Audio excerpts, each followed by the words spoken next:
Bonjour à tous, 120 battements par minute est sorti le 23 août 2017. Pourquoi faut-il voir ce film? À cette analyse se grefferont des extraits d'interviews réalisés lors d'une conférence de presse en compagnie de Robin Campillo, le réalisateur.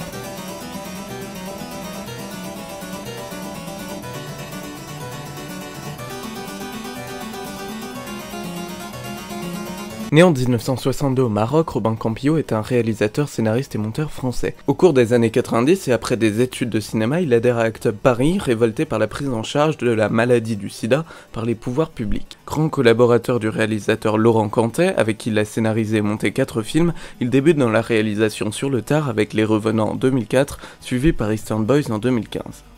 Cependant, l'idée de 120 battements par minute naît au début des années 2000 mais se développe en parallèle de ses débuts de cinéaste. Le sida et le cinéma, ça a été les deux événements les plus importants dans ma vie. Et qu'en fait, quand l'épidémie commence,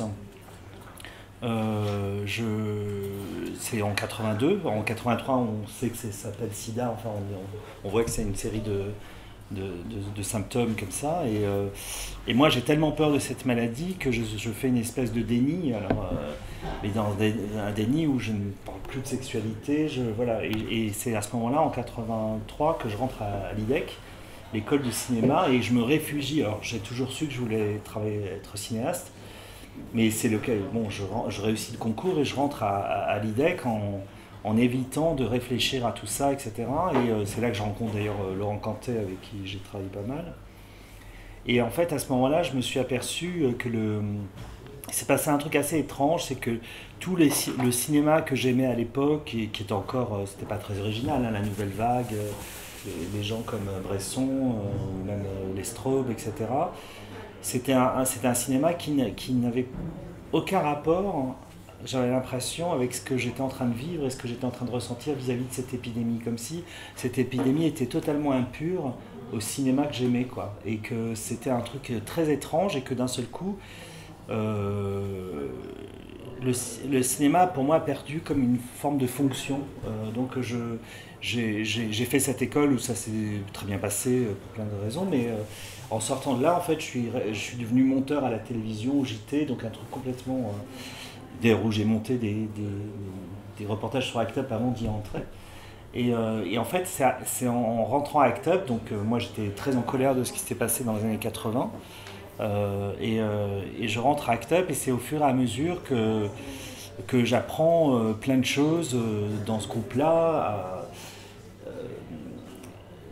à m'ouvrir à plein de choses. Et donc c'est des années après, donc dans les années 2000, que je décide que le film auquel je pensais sur le sida, comment on traitait ce sujet, etc., ça allait parler d'Act Up, et donc non pas de ce moment des années 80 où tout le monde était victime de cette épidémie, etc., mais du moment au contraire où les gens sont devenus acteurs de l'épidémie, ont pris le dessus, quoi. Et voilà, quoi. Je pense que c'est vraiment ça qui m'a... Sur ce moment, effectivement, où je me suis dit, c'est... Comment on a travaillé sur l'image, etc., à produire de l'image, à produire aussi presque de la mise en scène, ce que j'ai essayé de traduire dans le film, à partir de cette épidémie, quoi, du discours, de créer des représentations, parce que les représentations qu'on en donnait, les images qu'on en donnait ne nous convenaient pas, quoi. Et je pense que ça a eu à voir avec la mise en scène, et puis aussi avec le fait qu'à Act Up, c'est une politique très impure, où on produit des images comme on voulait, on n'avait plus à se référer. Je me souviens qu'à une époque, il y avait même des députés communistes qui avaient fait un débat sur les méthodes de contestation, et qui trouvaient qu'Act Up avait des méthodes trop américaines, et qu'on ne pouvait pas contester en France avec des méthodes aussi américaines. Je trouvais ça absolument débile, et voilà, quoi. Le film a été une bombe à Cannes, auréolé du Grand Prix et film favori de Pedro Almodóvar. Dans les années 90, l'association Act Up tente de sensibiliser l'opinion publique à la question du sida. Nathan vient d'arriver. Il n'est pas séropositif, mais compte s'engager. Il rencontre Sean, avec qui il noue une relation. Sean est malade et de plus en plus faible. Une première partie du film est consacrée à ce développement de la vie militante chez Act Up. Campillo est un auteur qui s'attache à la parole et à son expression. Comme pour Les Revenants, il accorde un temps très important, quasi documentaire, aux scènes de débat, aux commissions, tous ces éléments piliers d'une vie militante. Il n'est pas étonnant de reconnaître dans ces scènes de discussion militantes, en amphi, le mode de fonctionnement des prises de parole de Nuit debout. Cette parole est souvent continue, frontale. Nous sommes immergés dans ce bouillonnement de paroles et d'actions. Campillo tord le temps, allonge ses scènes, son montage pour se plier à la réalité des choses. Des débats bien sûr, mais aussi pour briser certaines prénotions. Une scène d'amour est longue, silencieuse, il faut se protéger et ça prend du temps. Rhabiller un cadavre, ça prend du temps. L'idée de suivre le personnage de Nathan est brillante, nous découvrons avec lui le fonctionnement d'Act Up. Partageons ses incompréhensions et ce qu'il apprend. Le film s'apparente alors à quelque chose d'assez didactique et autobiographique. Alors il y a une dose de... En fait, c'est comme un film assez proustien où moi je suis parti complètement de mes souvenirs. Évidemment c'est une fiction, mais justement, enfin, les souvenirs sont aussi des formes de fiction. Enfin, c'est pas du tout des... Et je suis parti de souvenirs en essayant de créer des personnages et de recréer cette espèce de tension qu'il y a notamment entre les trois personnages principaux. Et donc tout ce qui est raconté, c'est des souvenirs de débats aussi, des souvenirs d'action que j'ai essayé de mettre en perspective, dans la perspective de cette... Et sur les personnages sont pas... des gens de l'époque peuvent se reconnaître dans tel ou tel personnage, mais c'est vraiment... moi, c'était la tension qu'il y avait entre les gens, les débats, etc., que j'ai essayé de retranscrire. Et par exemple, il y a un peu de moi dans Nathan, effectivement, sur ce qu'il raconte sur son passé, sur le début de l'épidémie. Il y a aussi de moi, par exemple, dans le fait que j'ai rhabillé le corps d'un copain avec sa mère, etc., ou que je sois allé voir un copain à l'hôpital et qu'on se soit engueulé, ces trucs-là. Il y a plein de détails comme ça, alors, qui ne sont pas que des détails dans le film, que j'ai essayé que j'ai travaillé. Mais par exemple, j'ai travaillé sans essayer de me documenter. J'ai commencé par écrire les choses en pensant à mes souvenirs qui étaient assez précis. Et après avoir écrit tout ça, je suis allé revoir quand même un peu dans la documentation pour voir si je disais pas trop de bêtises, notamment sur les traitements, des choses comme ça. Mais j'ai pas essayé absolument de... J'ai même pas demandé l'avis d'un médecin sur ce que je racontais, parce qu'en réalité, quand on était acteur, on ne savait pas tout. Donc quand quelqu'un mourait, on ne savait pas exactement de quoi il mourait. Et ces absences de savoir sont aussi importantes dans un film. Moi, ce que l'on ne sait pas, c'est presque aussi important que ce que l'on sait. Et les zones d'ombre sont toujours assez intéressantes, quoi. Un réalisateur moins soucieux que Campillo de poser une pierre à l'édifice de la lutte LGBT se serait contenté d'un nouveau biopic passable sur l'association, au rythme rapide et suivant un pilier du militantisme. On pourrait bien plus rapprocher 120 battements de Théo et Hugo dans le même bateau de Ducastel et Martino que du Harvey Milk de Gus Van Sant. Là où 120 battements par minute surprend, c'est par la naissance d'une fiction et non pas d'une reconstitution de faits réels ou de personnages réels. Campillo ajoute à son film enjeux et personnages fictifs dans un cadre, lui, réel. Si dans un premier temps, Campillo attache Sean et Nathan au groupe, il est difficile de les distinguer des autres. La maladie de Sean qui empire et l'attachement toujours plus fort de Nathan à ce dernier les détachent de l'association. Pas qu'il n'y soit plus militant, mais l'on identifie les personnages, ceux qui retiennent notre attention. Et c'est une thématique de Campillo, partir du groupe et comme un entonnoir, arriver au protagoniste, aux tensions, aux enjeux.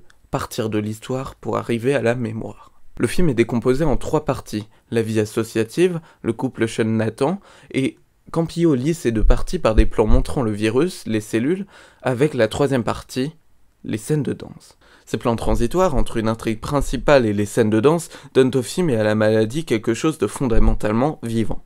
Campillo filme les humains de manière organique, évoluant comme la maladie dans les artères de Paris. Ces transitions lient alors nos personnages avec le dénominateur commun, le sida. À cela s'ajoute la place de la musique. La musique, c'est leur vie. Pour nos personnages, ces instants de danse sont des respirations qui leur donnent une raison de survivre. Quelques clips shows ponctuent le film, 2 lors de scènes de danse, l'un en conclusion où Campillo fait joindre à la réalité, la mort de l'un des leurs, le fantasme, l'un des rêves d'Act Up, peindre la scène en rouge. Ces clips shows ont pour chacun une valeur narrative importante puisqu'ils interviennent avant ou après des scènes clés, et en sont même parfois. 120 battements par minute est un événement. Avant de voir le film, je m'attendais à un nouveau biopic au pire insipide, au mieux très classique sur la lutte LGBT. 120 battements par minute est une vraie expérience cinématographique et dévie de l'aspect téléfilmique du projet par un traitement du temps, un jeu d'acteurs et une mise en scène supérieure. 120 battements par minute est aussi intéressant que passionnant, mais que pourrait-il se passer après ? L'arrivée en tête du box-office pour le film, le Grand Prix à Cannes, sont-ils des signes ? Je pense que oui, mais après c'est marrant parce que il y a énormément sur la question par exemple de Almodovar, parce que j'ai discuté avec Almodovar après la remise des prix et il était assez distant. Je pense qu'il était assez mal à l'aise. Alors je veux pas interpréter ça d'une manière ou d'une autre, Mais je pense que le fait qu'ils me disent, bon, voilà, pour moi personnellement, j'étais très touché par le film, etc. Il y avait un truc comme ça. J'ai l'impression, moi quand j'ai vu l'espèce d'émotion qui était créée à Cannes, j'ai eu l'impression que ce truc dépassait simplement la communauté LGBT. C'est-à-dire que d'un seul coup, plein de gens se disaient qu'ils avaient traversé cette épidémie. Et alors, on peut être mécontent par moment, et moi je le suis aussi, de me dire, bon, il y a des gens qui sont comme ça, qui n'ont rien fait ou n'ont rien vu à l'époque, et qui d'un seul coup se donnent bonne conscience en se disant, voilà, je vais enfin pleurer sur ce film, voilà. Mais je pense que il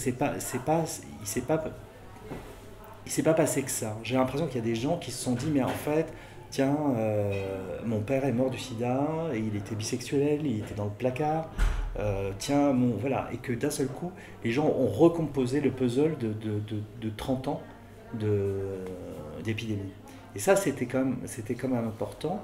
Et aussi, je pense qu'ils se le sont recomposés parce qu'on a traversé une période avec la question du mariage et même du Pacs, où d'un seul coup sont ressortis, après ce phénomène de visibilité des LGBT, sont ressortis d'une autre manière de l'homophobie qui s'est exprimée largement et avec moi j'ai l'impression quand même une complaisance des médias absolument incroyable, et que d'un seul coup il y a une espèce de mauvaise conscience qui sort à ce moment-là par rapport au film.